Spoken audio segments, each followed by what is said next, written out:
तर आज आपण काय बघणार आहे डीएनए.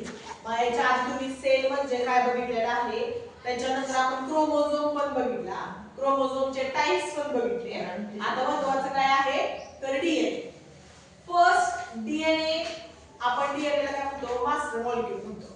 आणि डीएनए हा ॲनिमल मध्ये, व्हायरसेस मध्ये, बॅक्टेरिया मध्ये सगळीकडे सापडतो. समजते का?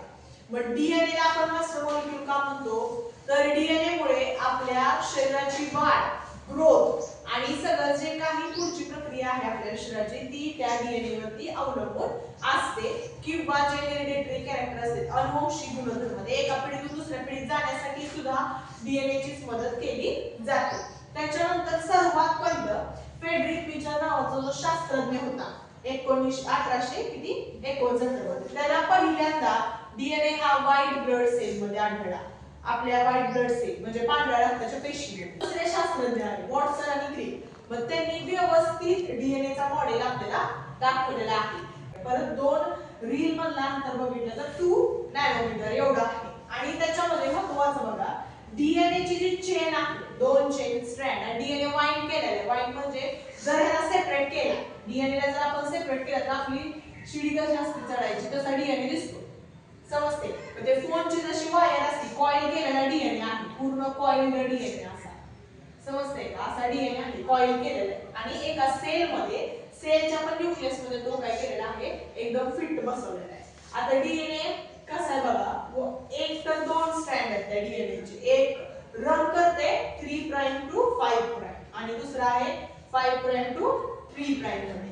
मग ज्या डीएनए च्या चेन आहे किंवा डीएनए ची जी चेन आहे ती न्यूक्लियोटाइड तयार झाली. न्यूक्लियोटाइडचा अर्थ काय तर त्याच्यामध्ये एक फॉस्फरिक ऍसिड असते, त्याच्यानंतर एक शुगर ग्रुप आणि एक नायट्रोजनचा बेस. ह्यांनी तयार झालेला आहे. हे बघा अशी रचना आहे त्याची, इकडे एवढं आणि इकडे एवढं आणि ह्या दोन्हीला मध्ये कोण जोडतं तर हायड्रोजनचे बॉन्ड्स आहेत. म्हणून असा डीएनए पूर्ण जोडलाय. समजते का? त्याच्यानंतर जर बघितलं तर डीएनए चे आता बघा 4 नायट्रोजन बेसेस आहेत, 4 नायट्रोजन बेस आहे डीएनए मध्ये. कोणते कोणते? ॲडेनिन आणि ग्वानिन, त्याला आपण प्युरिन्स म्हणतो. आणि दुसरा आहे सायटोसिन आणि थायमिन, त्याला आपण पिरिमिडिन्स म्हणतो. आता ॲडेनिन आणि थायमिन ह्यांना 2 हायड्रोजन बॉन्ड जोडतात. पेरिंग बघा कसं आहे, एक ॲडेनिन आणि दुसरा थायमिन म्हणजे एक प्युरिन आणि दुसरा पिरिमिडिन, यांचे पेरिंग. दुसऱ्याचं मग एक प्युरिन आणि दुसरा पिरिमिडिन म्हणजे ग्वानिन आणि सायटोसिन यांचं जोडी.